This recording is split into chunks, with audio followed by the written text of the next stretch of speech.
شان ہی نرالی ہے، بیٹھ کر چٹائی۔ السلام علیکم ورحمۃ اللہ وبرکاتہ۔ حامداً و مصلیاً اما بعد۔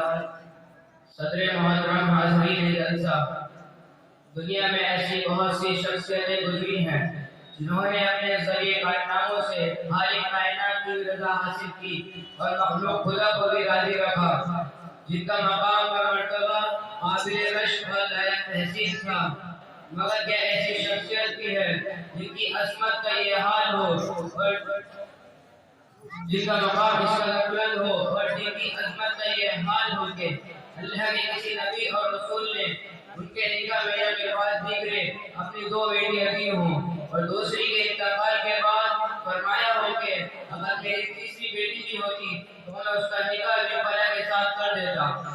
تاریخ عالم ایسی ایک شخصیت کے سوا کسی اور کا نام پیش کرنے سے قاصر ہے۔ وہ نام اسم گرامی شہید مظلوم حضرت عثمان بن عفان رضی اللہ تعالی عنہ، حضرت عثمان غنی تیسرے خلیفہ راشد ہیں۔ آپ کا لقب ذوالنورین ہے۔ ذوالنورین کا معنی 2 نور والا۔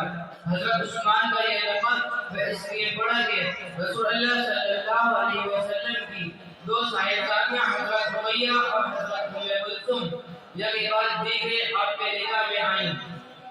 حضرت عثمان جب اسلام لائے تو ان کے چچا بن عاص نے انہیں پکڑ کر رسی سے مضبوط باندھ دیا اور کہا، تم نے باپ دادا کا دین چھوڑ کر نیا دین اختیار کر لیا، میں تمہیں اس وقت تک نہیں چھوڑوں گا جب تک تم نئے دین کو ترک نہیں کرو گے۔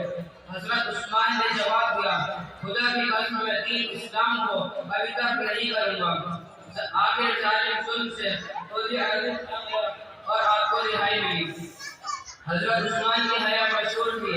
حضرت عائشہ فرماتی ہیں، ایک مرتبہ رسول اللہ صلی اللہ علیہ وسلم اپنے گھر میں لیٹے ہوئے تھے، دونوں بیٹیاں بھولی ہوئی تھیں، اتنے میں حضرت ابوبکر تشریف لائے اور اندر آنے کی اجازت مانگی۔ حضور نے اندر آنے کی اجازت دے دی اور جس طرح لیٹے تھے لیٹے رہے اور گفتگو کرتے رہے۔ اس کے بعد حضرت عمر نے اندر آنے کی اجازت مانگی، حضور نے اندر آنے کی اجازت دے دی اور گفتگو کرتے رہے۔ اتنے میں حضرت عثمان نے اندر آنے کی اجازت مانگی، حضور اٹھ کر بیٹھ گئے اور اپنے کپڑے برابر کیے۔ اس کے بعد حضرت عثمان کو اندر بلایا۔ حضرت عائشہ فرماتی ہیں کہ جب سب چلے گئے حضرت رسول اللہ صلی اللہ علیہ وسلم سے عرض کیا، جب حضرت ابوبکر آئے تو آپ ایسے ہی لیٹے رہے، جب حضرت عمر آئے تو آپ کے لیٹنے کے انداز میں کوئی فرق نہیں پڑا، لیکن جب حضرت عثمان آئے تو آپ اٹھ کر بیٹھ گئے اور اپنے کپڑے برابر کیے، کیا وجہ ہے؟ رسول اللہ صلی اللہ علیہ وسلم نے فرمایا، الا استعین الرجل فاستعین منه الملائکۃ، کیا میں ایسے انسان سے حیا نہ کروں جس سے فرشتے بھی حیا کرتے ہوں؟ دوسری روایات میں آتا ہے، عائشہ حضرت عثمان بہت شرمیلے ہیں، مجھے خوف ہوا کہ اگر میں اسی حالت میں اندر آنے کی اجازت دے دیتا تو مجھ سے اپنی بات کہے بغیر واپس چلے جاتے۔ غزوہ تبوک کی تیاری میں حضرت عثمان نے دل کھول کر چندہ دیا، اتنا زیادہ دیا اتنا کسی نے نہیں دیا تھا۔ اس وقت مسلمان بہت مفلسی پریشانی حالی میں تھے، اسی لیے غزوہ کو حبیش الاسرہ کہتے ہیں۔ حضور نے فرمایا، کون ہے جو شخص اس لشکر کا انتظام کرے؟ حضرت عثمان کھڑے ہوئے اور فرمایا، اے اللہ کے رسول، میں 100 اونٹ کا ساز و سامان دوں گا۔ حضور نے دوبارہ فرمایا تو 200 اونٹ دوں گا۔ حضور نے تیسری بار کی دینے پر 200 اونٹ کا ساز و سامان دینے کا وعدہ کیا۔ حضور نے چوتھی مرتبہ رتبت دلائی۔ حضرت عثمان نے اپنے گھر گئے اور 1000 اشرفیاں لا کر حضور کے دامن مبارک میں ڈال دی۔ رسول اللہ صلی اللہ علیہ وسلم حضرت عثمان سے اس قدر خوش ہوئے کہ ایک اشرفیوں کو ایک ہاتھ سے دوسرے ہاتھ میں ڈالتے اور فرماتے، ما ضر عثمان ما عمل بعد اليوم، آج کے بعد جو چاہے عثمان کریں، انہیں کوئی کام نقصان نہیں پہنچا سکتا۔ اللہ اکبر، یہ ہے حضرت عثمان غنی کا مقام و مرتبہ۔ لیکن وحید کے رضوان کا واقعہ حضرت عثمان کے لیے سب سے زیادہ اعزاز و اکرام کی چیز ہے۔ حضور نے بنا کر کفار سے گفتگو کرنے کے لیے مکہ بھیجا تھا. کفار مکہ نے نیت کر لیا اور مشہور کر دیا کہ حضرت عثمان کا قتل کر دیے گئے. حضور کو اس خبر سے سن کر بہت صدمہ ہوا. حضرت عثمان کا انتقام دینے کے لیے صحابہ اکرام سے موت کی وعید لائے اور خود بھی حضرت عثمان کی طرف سے وعید لے کے اپنے دائیں ہاتھ کو عثمان کا ہاتھ قرار دیا اور بائیں کو اپنا. دور وعید کی طرح ملی کہ یہ شہادت عثمان کی خبر غلط ہے، وہ صحیح سلامت موجود ہیں. حضرت عثمان نے اسلام اور مسلمانوں کے لیے کتنی عظیم و شان خدمت انجام دیا ہے. اس آپ کا مقام اور مرتبے کا اندازہ حضرت عثمان کی اس تقریر سے ہوتا ہے جو انہوں نے باغیوں کے محاصرے کے دوران مکان کی چھت سے فرمایا.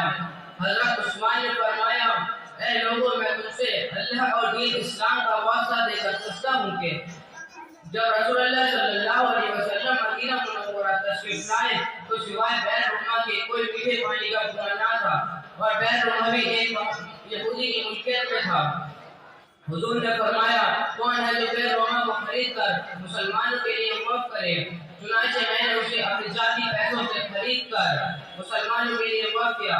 آج تم مجھے اسی کنویں سے پانی پینے سے روکتے ہو، حالانکہ اس میں پانی کی کوئی کمی نہیں. لوگوں نے جواب دیا، ہاں آپ صحیح فرماتے ہیں، ہم اس کی تصدیق کرتے ہیں. حضرت عثمان نے فرمایا، اے لوگوں، میں تم سے اللہ اور دین اسلام کا واسطہ دے کر پوچھتا ہوں کہ یہ صحیح نہیں ہے کہ مسجد نبوی تنگ تھی. حضور نے فرمایا، کون ہے جو عالم فلک کی زمین خرید کر مسجد میں شامل کرے؟ چنانچہ میں نے وہ زمین خرید کر مسجد میں شامل کی. لوگوں نے جواب، آج تم مجھے اس مسجد سے 2 رکعت نماز پڑھنے سے روکتے ہو. لوگوں نے جواب دیا، ہاں آپ سچ فرماتے ہیں. حضرت عثمان نے فرمایا، اے لوگوں، میں تم سے اللہ اور دین اسلام کا واسطہ دے کر پوچھتا ہوں. غزوہ تبوک کی تیاری میں نے اپنے مال سے انتظام کیا تھا. لوگوں نے جواب دیا، ہاں ہم جانتے ہیں. حضرت عثمان نے فرمایا، اے لوگوں، میں تم سے اللہ اور دین اسلام کا واسطہ دے کر پوچھتا ہوں. ایک مرتبہ رسول اللہ صلی اللہ علیہ وسلم مدینے کے طویل پہاڑ پر تھے. آپ کے ساتھ حضرت ابوبکر، حضرت عمر اور میں بھی تھا. پہاڑ حرکت کرنے لگا، یہاں تک کہ پتھر نیچے گرنے لگے. تبھی حضور نے پہاڑ کو پیر سے ٹھوکر ماری اور فرمایا، اے سبھی رک جا، تیرے اوپر ایک نبی، ایک صدیق اور 2 شہید ہیں. لوگوں نے جواب دیا، ہاں ہم جانتے ہیں.